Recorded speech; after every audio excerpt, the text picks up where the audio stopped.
15 సంవత్సరాలు దాదాపుగా ఈ రోజుతో మొదలవుతా ఉంది. ఈ 15 సంవత్సరాల ఈ వైఎస్ఆర్సీపీ ప్రయాణంలో మొట్టమొదటి రోజు నుంచి ఈ పార్టీ పుట్టింది కష్టాల్లో నుంచే పుట్టింది. ప్రజల కష్టాలను వైఎస్ఆర్సీపీ పార్టీ తమ కష్టాలుగా భావించి ప్రజల తరపున వాయిస్ ఆఫ్ ది వాయిస్లెస్ కింద ప్రతి అడుగులోనూ పోరాటం చేస్తూనే వస్తూ ఉంది వైఎస్ఆర్సీపీ. ఈరోజు ప్రతిపక్షంలో మనం కూర్చోవడం కొత్త కాదు. ఈ 15 ఏళ్ల మన ప్రయాణంలో 10 సంవత్సరాలు మనం ప్రతిపక్షంలోనే ఉన్నాం. దీటైన సమాధానం అధికారంలో ఉన్న వాళ్ళకు ఎప్పుడు ఇస్తూనే వచ్చాం. కళ్ళు మూసుకొని కళ్ళు తెరిచేసరికి సంవత్సరం అయిపోయింది. ఇప్పటికే మరో 3 సంవత్సరాలు 4 సంవత్సరాలలో మళ్ళీ ఈసారి వచ్చేది మళ్ళీ వైఎస్ఆర్సీపీ పార్టీనే.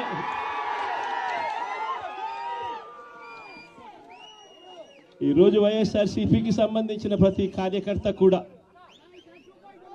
గ్రామంలో ఉన్న ఏ ఇంటికైనా కూడా వెళ్ళొచ్చు. ఏ పేదవాడింటికైనా కూడా వైఎస్ఆర్సీపీ కార్యకర్త సగర్వంగా తలెత్తుకొని కాలర్ ఎగిరేసుకొని వెళ్ళే పరిస్థితి వైఎస్ఆర్సీపీకి సంబంధించిన కార్యకర్తలకు ప్రతి ఒక్కరికి ఉంది. ఏ ఇంట్లోకి వెళ్ళినా కూడా వైఎస్ఆర్సీపీ కార్యకర్తను చూసినప్పుడు ఆ ఇంట్లో నుంచి వచ్చే ప్రతి అక్క, ప్రతి చెల్లెమ్మ, ప్రతి అన్న, ప్రతి తమ్ముడు, ప్రతి సోదరుడు, ప్రతి రైతన్న, ప్రతి అవ్వ కూడా వైఎస్ఆర్సీపీ కార్యకర్తను చూసినప్పుడు చిక్కటి చిరునవ్వుతోనే పలకరిస్తుంది. కారణం వైఎస్ఆర్సీపీ ఏదైనా కూడా చెప్పిందంటే చేస్తుంది అన్న నమ్మకం ఈరోజు ప్రతి ఇంట్లో కూడా ఉంది. కాబట్టి ఈరోజు అటువంటి పరిస్థితుల మధ్య ఈరోజు యాదృచ్ఛికంగా విద్యా దీవెన, వసతి దీవెనకు సంబంధించి పిల్లలకు సంబంధించిన అన్యాయాలకు సంబంధించిన జరుగుతూ ఉన్న అన్యాయాలకు సంబంధించిన విషయాల మీద ఈరోజు యాదృచ్ఛికంగా ప్రొటెస్ట్ కార్యక్రమం కూడా జరుగుతూ ఉంది. ఈ కూటమి ప్రభుత్వం వచ్చి దాదాపుగా 10 నెలలుగా వస్తూ ఉంది. ఈ 10 నెలల కాలంలో ఎన్నికల వేళ వాళ్ళు చెప్పిన సూపర్ 6లు, సూపర్ 7లు అన్నీ గాలికి ఎగిరిపోయాయి. వ్యవస్థలన్నీ కూడా చదువులు కానీ, వైద్యం కానీ, గవర్నెన్స్ కానీ, వ్యవసాయం కానీ ఏది చూసుకున్నా కూడా వ్యవస్థలన్నీ కూడా నిర్వీర్యమైపోయిన పరిస్థితులు కనిపిస్తూ ఉన్నాయి. ఈరోజు పిల్లలకు సంబంధించిన ఫీజులకు సంబంధించిన బకాయిలు కూడా సంవత్సర కాలంలో ఫీజు రీఎంబర్స్మెంట్కు కావాల్సింది ఒక్కొక్క క్వార్టర్కు 700 కోట్ల రూపాయలు చొప్పున సంవత్సరానికి 2800 కోట్ల రూపాయలు విద్యా దీవెన కింద 4 క్వార్టర్లకు సంబంధించిన కేటాయింపులు చేయాలి. అంటే 2800 కోట్లు. వసతి దీవెన కింద ప్రతి ఏడాది ఏప్రిల్ మాసం వచ్చేసరికి 1100 కోట్ల రూపాయలు కేటాయింపులు చేయాలి.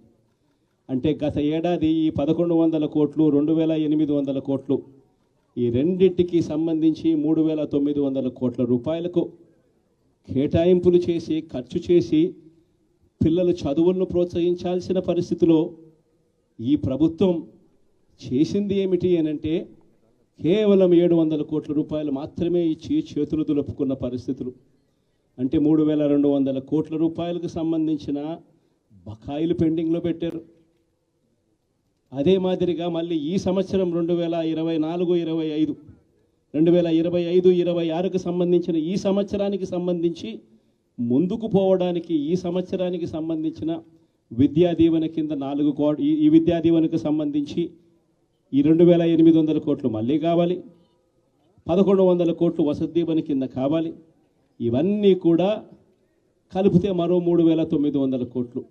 సో ఆ 3200 కోట్లు, ఈ 3900 కోట్లు దాదాపుగా 7100 కోట్ల రూపాయలకు సంబంధించిన పిల్లలకు సంబంధించిన చదువులకు సంబంధించిన కేటాయింపులు చేసి చదువులను ఆదుకోవాల్సింది పోయి, పిల్లలను ఆదుకోవాల్సింది పోయి కేవలం 2,600 కోట్లు మాత్రమే కేటాయింపులు చేశామన్నట్టుగా చేసి పిల్లల చదువులతో ఆడుకుంటా ఉన్న ఈ ప్రభుత్వానికి బుద్ధి చెప్పే కార్యక్రమం పిల్లలతో పాటు, పిల్లల తల్లిదండ్రులతో పాటు కలిసి చేసే కార్యక్రమం కూడా యాదృచ్ఛికంగా ఈరోజు ప్రొటెస్ట్ కార్యక్రమం కూడా ఈ రోజే కూడా జరుగుతూ ఉందని కూడా చెప్పడానికి కూడా సంతోషపడతా ఉన్నా.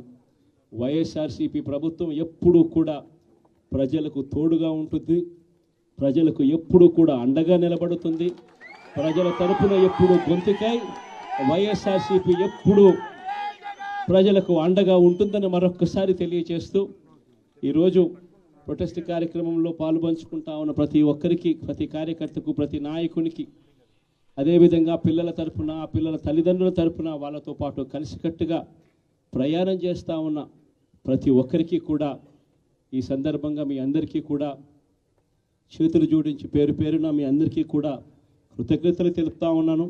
వైఎస్ఆర్సీపీకి సంబంధించిన 15 సంవత్సరం లేక అడుగు పెడతా ఉన్న ఈ సందర్భంలో వైఎస్ఆర్సీపీకి సంబంధించిన ప్రతి నాయకుడికి, కార్యకర్తకు ఈ సందర్భంగా కంగ్రాచులేషన్స్ కూడా మరొకసారి కూడా తెలియజేస్తాను.